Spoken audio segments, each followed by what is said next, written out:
Welcome back to Dukascopy TV. I'm Natalie MacDonald. He is back in the studio with us to talk through some of the hot financial issues of the week. It's Dr. Frank Hollenbeck. Frank, thank you very much for coming in today. Good to see you, Natalie. Okay, now the big issue hitting everywhere this week really is the US government shutdown. Now I know you don't think it's that significant, but come on, talk us through it. I mean, we're here every 6 months and we talk about the same thing. The definition of insanity is to do the same thing over and over again and expect different results. And we've been here before, and we're probably going to get the same result, which is to kick the can down the road.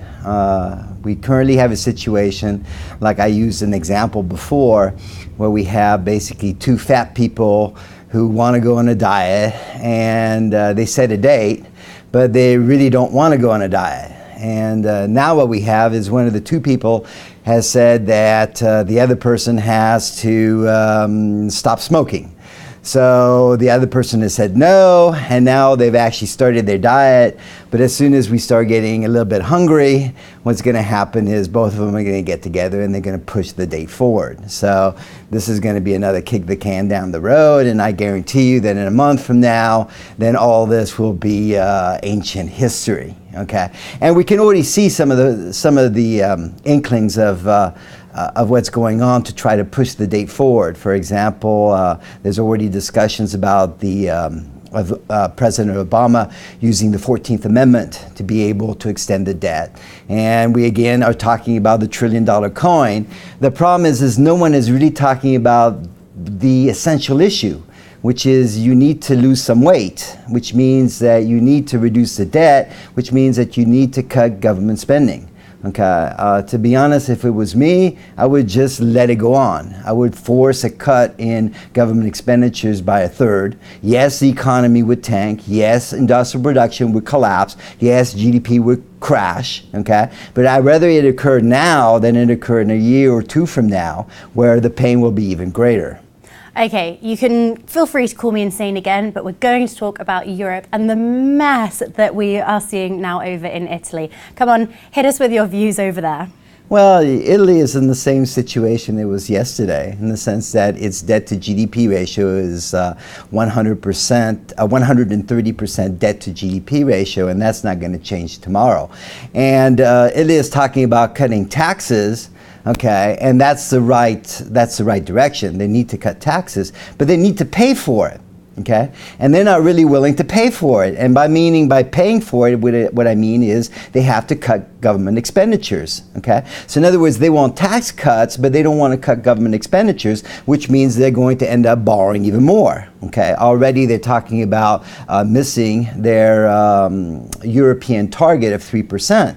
But if you have negative growth, which is the case of Italy in the last 2 quarters, if you have negative growth, 3% is meaningless. What Italy should be doing right now is running budget surpluses, not budget deficits. So the situation is just going to continue to get worse, and one day we're going to have to deal with a crisis. Okay, and it's just an almost certain train wreck that's coming in front of us. Okay, and it's just a matter of time. Now, I wanted to finish up on something that we have discussed before, which is US tapering. It's all gone a little bit quiet on that front with the government shutdown sort of taking precedence. But realistically, when, in your view, can tapering actually be brought into play? Well, I think it was very important. It was very interesting what just happened, because I think back in December, I said that the Fed would start tapering under 2 conditions. The first one is that they would fear an asset bubble, okay, or they would have inflation and inflation expectations pick up.